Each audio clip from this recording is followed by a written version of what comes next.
eu vou chamar aqui o David Agape para falar sobre essa reportagem absolutamente incrível que ele publicou e que eu recomendo muito a vocês aqui que leiam. Ela está também no canal no portal do Paulo Figueiredo Show, mas a gente ouve falar sobre um tal de um gabinete do ódio há muito tempo. Tem anos dessa história maluca desde que o Bolsonaro assumiu a presidência. E é uma história que nasce até de uma questão pessoal, né? De uma questão pessoal de um comentarista até muito inteligente, que foi da Jovem Pan, não vou citar o nome dele aqui, mas é um comentarista muito inteligente, muito capaz, mas que entrou numa celeuma pessoal, a gente chama de Bolsonaro Derangement Syndrome, contra o Bolsonaro.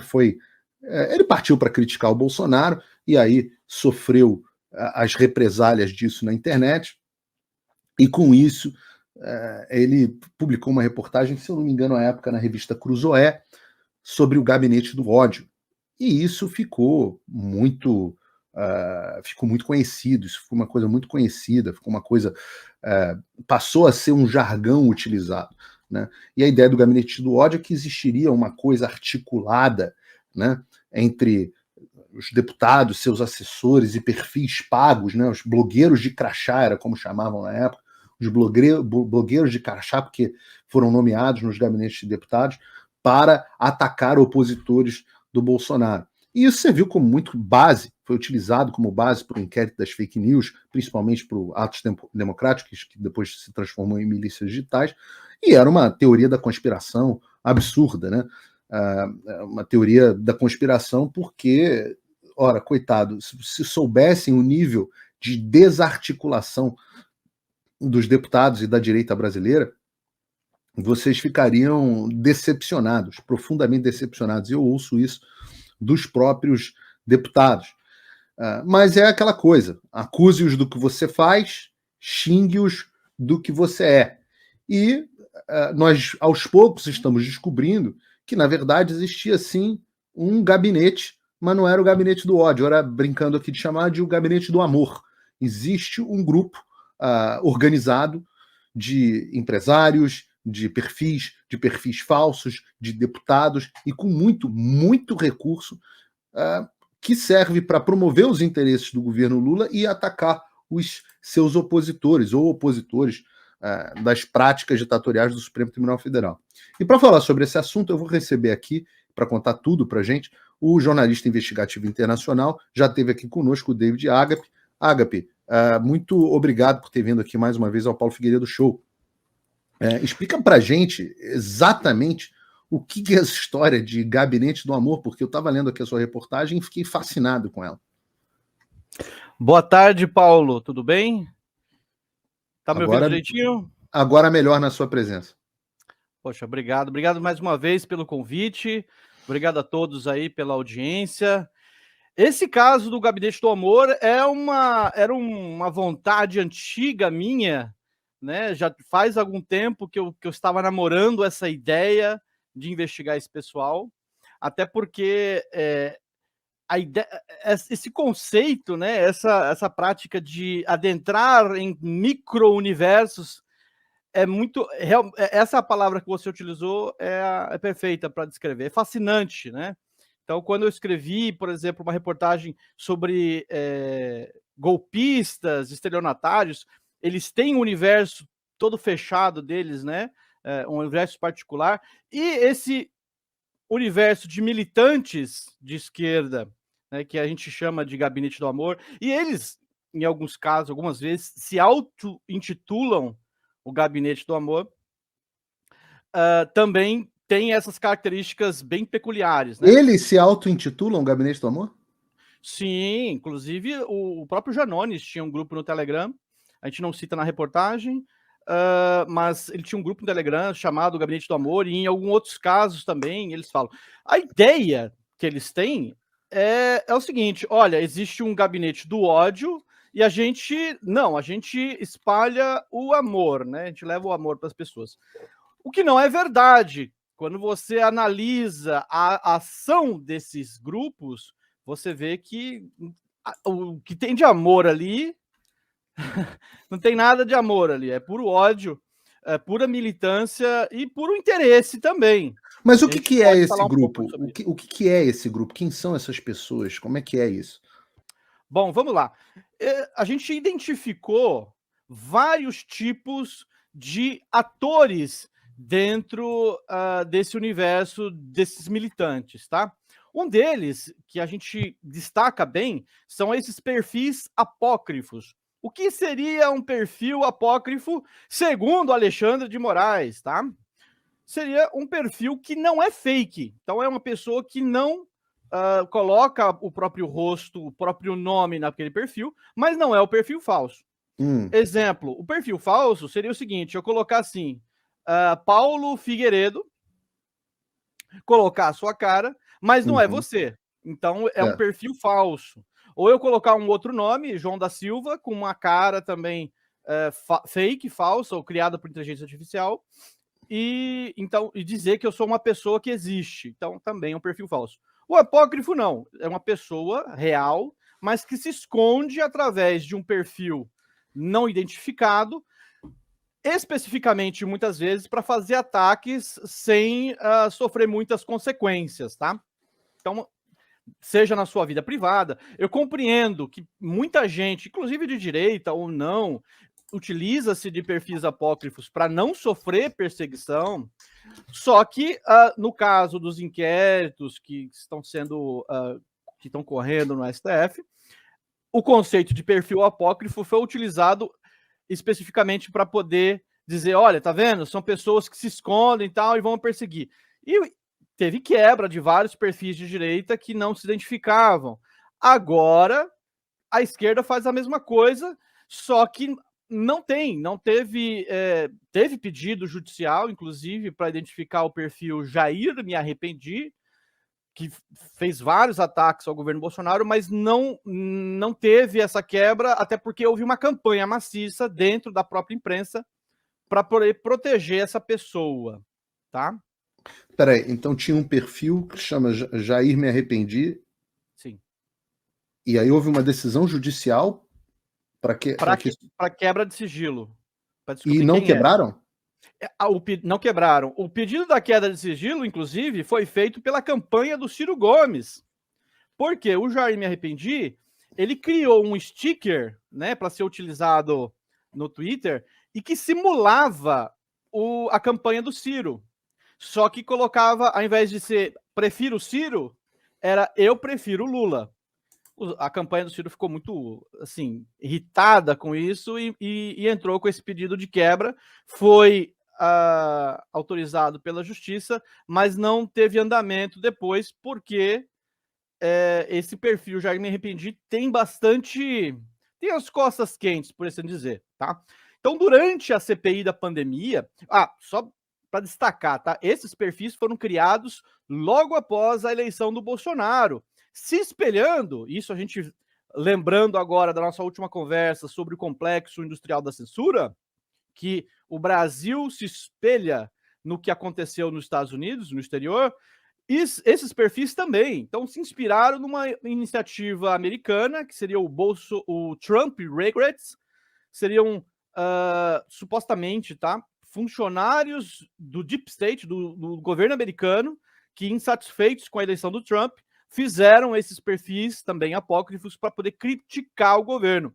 No Brasil, seguiu a mesma coisa, e inclusive agora, no dia que o Milei se elegeu presidente, criaram um perfil que, na realidade, eles não criaram, eles reutilizaram um perfil que já existia, mudaram o nome, e aí já tinha muitos seguidores, já tinha tempo de criação, mas mudaram o nome para Milei, alguma coisa, não sei espanhol, eu sou péssimo em espanhol, mas Arrependidos do Milei. É o mesmo, talvez Milei Regrets também, não lembro.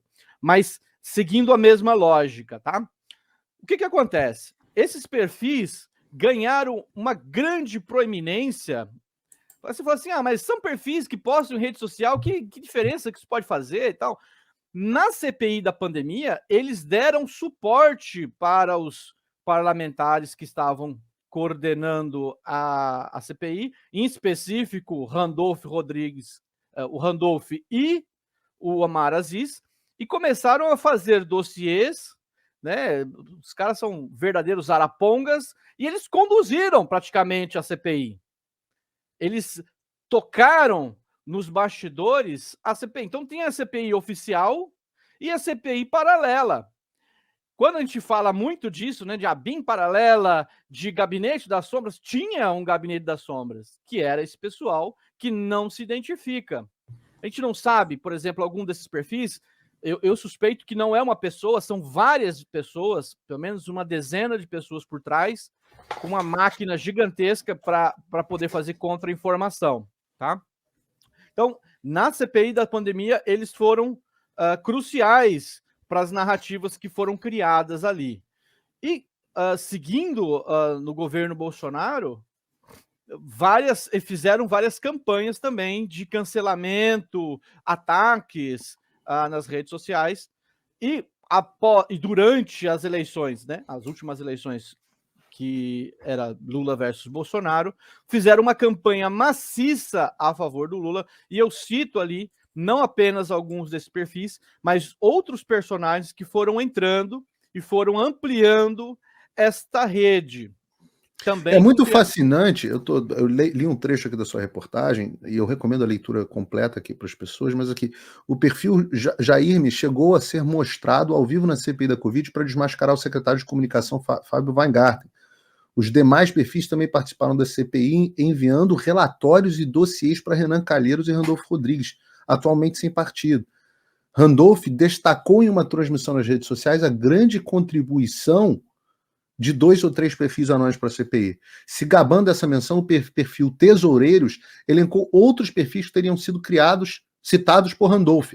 Jair me arrependi, Bolso Regrets, né, regrets de arrependimento, Camarote da CPI, e @desmentindo Bozo. Esse último foi citado por Alexandre de Moraes como referência para arquivar a denúncia da campanha de Jair Bolsonaro sobre a discrepância nas inserções das rádios durante as eleições, o chamado radiolão.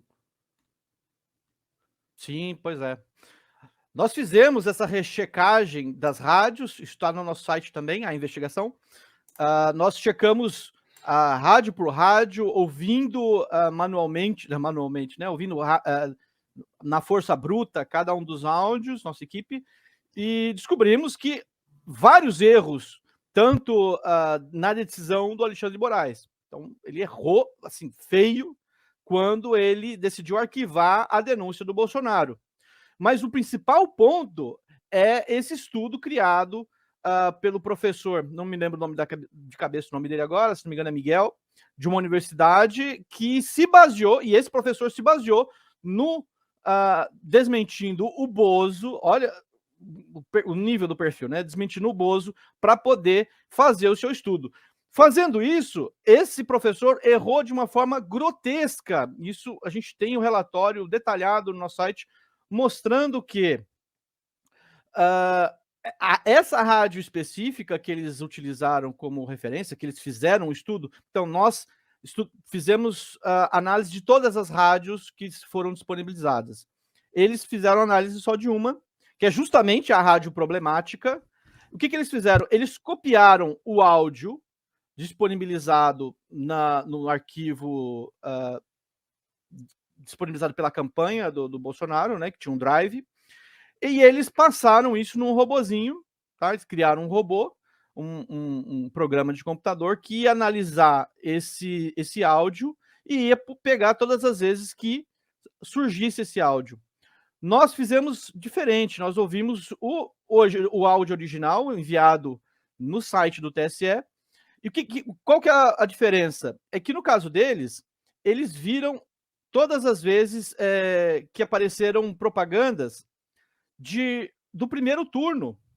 Só que a Audience, que é a empresa contratada, né, pela campanha do Bolsonaro, ela fez também um sistema de robô, só que ela procurou áudios do segundo turno e ela identificou corretamente.